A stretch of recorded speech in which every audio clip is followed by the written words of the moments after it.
മുനമ്പം വഖഫ് ഭൂമി പ്രശ്നത്തിൽ സമരം തുടർന്ന് സമരസമിതി രേഖകൾ ഉള്ള ഒരാളെ പോലും കുടിയൊഴിപ്പിക്കില്ലെന്ന് മുഖ്യമന്ത്രി കഴിഞ്ഞ ദിവസം നടത്തിയ ചർച്ചയിൽ ഉറപ്പു നൽകിയെങ്കിലും വഖഫ് ആസ്തിവര പട്ടികയിൽ നിന്ന് ഒഴിവാക്കും വരെ സമരം തുടരാനാണ് തീരുമാനം. നിതിൻ അംബുജൻ ചേരുന്നുണ്ട് വിശദാംശങ്ങളുമായി. ഇപ്പോൾ നിതിൻ, മുഖ്യമന്ത്രി സമരത്തിൽ നിന്ന് പിന്മാറണമെന്ന് ആവശ്യപ്പെട്ടതാണ്, പക്ഷേ സമരം തുടരാനാണല്ലോ തീരുമാനം. എന്തൊക്കെയാണ് വിവരങ്ങൾ നിതിൻ? ആഷ്മി, സമരത്തിൽ നിന്ന് പിന്മാറാൻ സമരക്കാരോട് മുഖ്യമന്ത്രി ഇന്നലെ ആവശ്യപ്പെട്ടെങ്കിലും ആ ഒരു നിർദ്ദേശം തള്ളിയിരിക്കുകയാണ്. സമരം ഇപ്പോൾ തുടരുന്നുണ്ട്. 43ാം ദിവസത്തിലേക്ക് മുനമ്പം സമരം കടന്നിരിക്കുകയാണ്.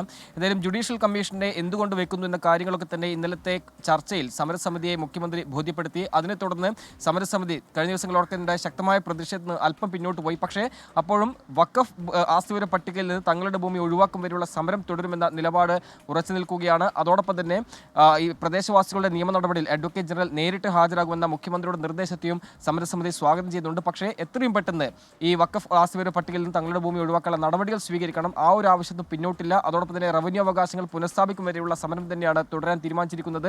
എന്തായാലും സർക്കാർ നിയോഗിച്ച ജുഡീഷ്യൽ കമ്മീഷൻ ഹൈക്കോടതി acting chief justice CN Ramachandran Nair നാളെ മുനമ്പം സന്ദർശിക്കും. അതിനുശേഷമുള്ള തുടർ നടപടികൾ സ്വീകരിക്കും. എന്തായാലും ജുഡീഷ്യൽ കമ്മീഷന്റെ തുടർ നടപടിയോട് സഹകരിക്കാം എന്നാണ് സമരസമിതിയുടെ തീരുമാനം.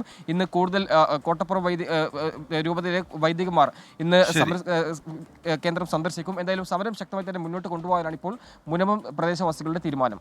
നിതിൻ അംബുജനാണ് വിശദാംശങ്ങൾ നൽകിയത്.